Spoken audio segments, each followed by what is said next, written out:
Hello dear student, কেমন আছো? I hope প্রত্যেকের শুধু ভালো নয়, ভীষণ ভালো আছো। স্ক্রিনের উপর একটা প্রশ্ন দেখা যাচ্ছে, তাই না? সো প্রশ্নটা কি সেটা আগে পড়ে নিই। বলা আছে যে, দেয়া আছে যে থিটা একটি সূক্ষ্মকোণ এবং sine ten theta equal to cos 5 theta minus 15 degree হলে থিটা এর মান কত? ঠিক আছে, দেখো আমি এটা একটা কাজ করতে পারি। সাইনের বদলে আমি এখানে কস লিখতে পারি। হ্যাঁ, তাহলে ঠিক করতে গেলে 90 ডিগ্রি মাইনাস 10 থিটা করতে হবে, তাই না?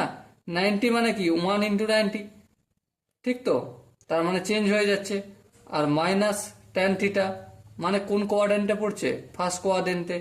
এটা পুরো কোণের কনসেপ্ট আমি কাজে লাগিয়ে cos cos of 90 degree minus 10 theta করলাম। আর এদিকে যেমন আছে cos of 5 theta minus 15 degree. এবার দেখো তাহলে কত হচ্ছে, 90 degree minus 10 theta equal to 5 theta minus 15 degree. এরপর 90 ডিগ্রি, এই মাইনাস 15 ডিগ্রিটা অপোজিট দিকে গেলে প্লাস 15 ডিগ্রি। এটা 5 থিটা যেমন ছিল ছিল, এই মাইনাস 10 ডিগ্রিটা 10 থিটাটা অপোজিট দিকে গেলে প্লাস 10 থিটা। 90 আর 15 কত হয়? 105 ডিগ্রি। আর এটা 5 থিটা 10 থিটা কত হয়? 15 থিটা। তাহলে 105 degree by 15 equal to theta. কাটাকাটি যদি করি, 5 3 5 15, 5 একুশে কত? 5 একুশে 105, 3 1 3, 3 7 7 ডিগ্রি।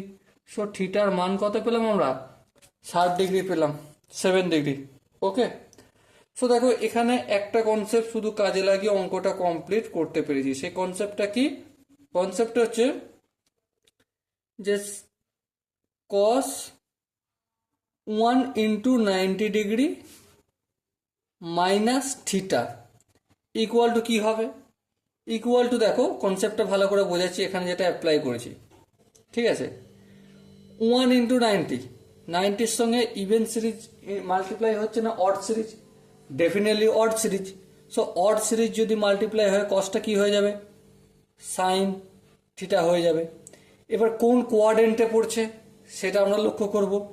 দেখো 90 ডিগ্রি মাইনাস থিটা এখান থেকে শুরু হয়, এই ফার্স্ট কোয়াড্রেন্টে 90 ডিগ্রি হলো, এখান থেকে ব্যাক করছে মানে ফার্স্ট কোয়াড্রেন্টে পড়ছে। আর ফার্স্ট কোয়াড্রেন্টের সমস্ত জিনিসটাই প্লাস, তাহলে কি হলো? Sine theta. তাহলে এদিক থেকে যদি এদিকে আসা যায়, তাহলে এদিক থেকেও অবশ্যই অপোজিট দিকে যাওয়া যাবে কি যাবে না? অবশ্যই যাওয়া যাবে। আমি সেই কাজটাই এখানে করেছি। ওকে, সো মাই ডিয়ার ওয়াটসন, এখানে যে 4টা অপশন আছে তার মধ্যে option A is the right answer. I hope প্রত্যেকের প্রতিটা স্টেপ বোঝা গেছে।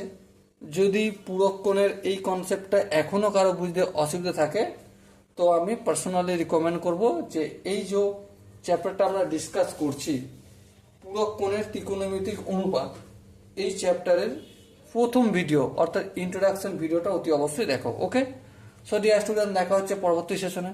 ততক্ষণ পর্যন্ত ভালো থেকো, সুস্থ থেকো এবং জয় হিন্দ।